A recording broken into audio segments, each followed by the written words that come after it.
Hello မင်္ဂလာပါ PPT channel မှာပြန်လည်ကြိုဆိုပါရနော်ဒီအပင်လေးအကြောင်းကိုအခုရှင်းပြခြင်းလို့ပါ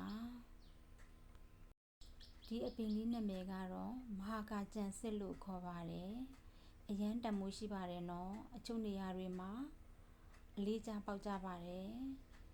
အခုမိုးရင်းအချိန်ခါမှာဆိုရင်ကလေးလူကြီးတွေအတွက်အနေရဖြစ်စေတဲ့အစိတ်ရှိတဲ့တတဝါတွေဖြစ်တဲ့ကင်းချေများကင်းမလက်မဲအဲ့ဒီအကောင်တွေနဲ့တခြားအစိတ်ရှိတဲ့တတဝါတွေကိုက်ရင်ဒီအရွက်ကလေးကိုခူးပြီးတော့ပွတ်ချေပြီးတော့သူ့အရည်လေးကိုတုပ်လိမ့်ပြီးတော့အရွက်ကလေးကိုအုံထားပေးရင်